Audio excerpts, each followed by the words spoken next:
L'actualité locale et régionale en continu. Grand Lille TV, toute info.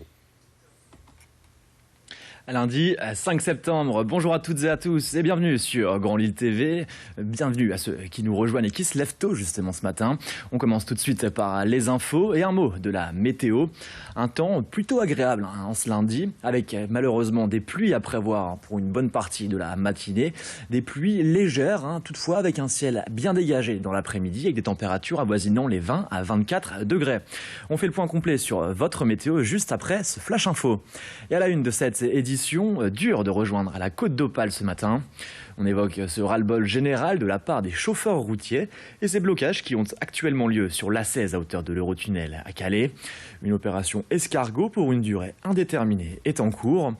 Commerçants, artisans, policiers, chefs d'entreprise, syndicalistes ou même agriculteurs. Leur objectif, simple, dire stop à l'insécurité à Calais après les nombreuses intrusions de migrants ces derniers jours sur l'autoroute.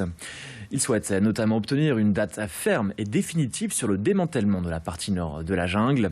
David Sagnière, le président de la Fédération nationale des transporteurs routiers, revient sur les difficultés rencontrées au quotidien et le ras-le-bol de sa corporation. Je vous propose de l'écouter au micro d'Emmanuel Bouin. Tous les jours, aujourd'hui, sur l'autoroute A16 ou sur la rocade, vous avez des camions qui sont victimes de ces intrusions migratoires, qui sont saccagés, mais littéralement saccagés.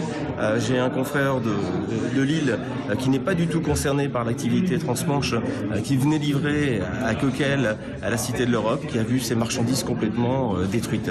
Un autre confrère qui, lui, est plus dans l'activité vers la Grande-Bretagne, son complet de produits de beauté a été aussi complètement ravagé. Allez, on enchaîne, on revient évidemment sur ce week-end festif avec Lille reste en fête. Et toute la matinée samedi, nous étions sur le terrain pour vous faire vivre cet événement en direct, venu remplacer au pied levé la traditionnelle braderie. Braderie des commerçants, festival de la BD Bourse aux livres, comme on peut le voir sur ces images, pour le plus grand plaisir des Lillois et des étrangers de passage dans la ville. Une ambiance festive dans les rues de Lille et notamment à Oisem avec la fanfare, la brigade des tubes, présente comme chaque année malgré l'annulation. Je vous propose d'écouter l'un de ses membres au micro de nos journalistes. Normalement, on devait jouer, on joue toujours à la braderie tous les années. Souvent, on est en face du café citoyen, pour la braderie citoyenne, tout ça. Et là, bon, voilà, non-braderie, mais bon, pourquoi pas jouer, et puis c'est bien. Les gens sont contents, au moins il se passe quelque chose, quoi. Et sinon, c'est vrai que c'est un peu triste. C'est la fête de la rentrée quand même, tout le monde se retrouve, voilà.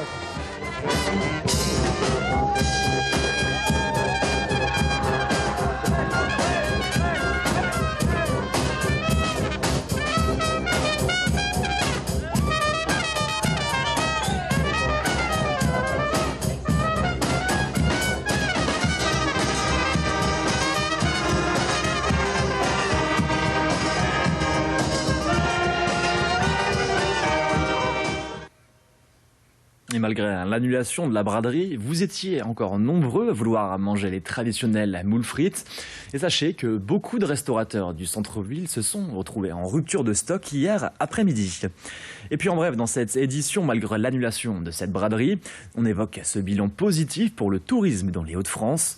2/3 des professionnels du tourisme se disent satisfaits de la saison estivale, selon les comités régionaux du tourisme Nord-Pas-de-Calais et Picardie. Un taux de remplissage record pour les établissements avec 85% pour les hôtels et même 90% sur le littoral. Seul bémol, les campings, eux, ont vu leur fréquentation en baisse en raison des conditions météorologiques défavorables. Et l'autre actualité de ce journal, c'est ce sentiment grandissant d'insécurité à Oisem. Depuis plusieurs années, une partie de ce quartier, notamment au niveau de la rue Jules Guesde, est souvent pointée du doigt. Trafic de drogue, vol à l'arraché, affrontements entre bandes. Depuis quelques semaines, les altercations s'enchaînent. Le Front National a d'ailleurs réagi face à cette insécurité grandissante et pointe du doigt, je cite, à l'incapacité de la mairie à stopper cette délinquance. Nous avons rencontré Éric Diliz, le chef de file du groupe Lille Bleu Marine. Il affirme avoir interpellé à plusieurs reprises la mairie de Lille en demandant un renforcement des forces de police, mais sans succès. Nous l'avons rencontré devant les Halles de Oisem. On écoute sa réaction au micro de Céline Huret. L'insécurité se développe depuis plusieurs années ici dans ce quartier et manifestement la mairie est incapable d'agir pour rétablir la sécurité. Résultat, les commerçants s'en vont, les clients s'en vont, le chiffre d'affaires s'effondre et les gens maintenant sont directement menacés par des personnes qui sortent de nulle part et qui les agressent directement dans la rue. La rue Jules Guesde, évidemment, qui est un foyer de fixation de cette délinquance qui vient essentiellement, je crois, des clandestins qui se sont installés ici dans les quartiers et qui squattent et qui ont besoin de trouver les moyens de vivre et qui donc ont fait de la razzia, du vol à l'arraché, le moyen de subsister. Et justement, à propos de Oisem, on passe à la question du jour. Grand Lille TV, direct matin. Pensez-vous être moins en sécurité à Oisem qu'avant ? Top départ, vous avez jusqu'à 18h pour répondre sur www.grandlille.tv ou sur l'appli mobile Grand Lille TV. On termine avec cette bonne nouvelle pour les futurs étudiants et étudiants en médecine de Lille. La faculté Lille 2 a fait peau neuve et c'est désormais la plus grande faculté de médecine de France. Les travaux d'extension sont terminés avec 15 000 m² supplémentaires dans son pôle formation.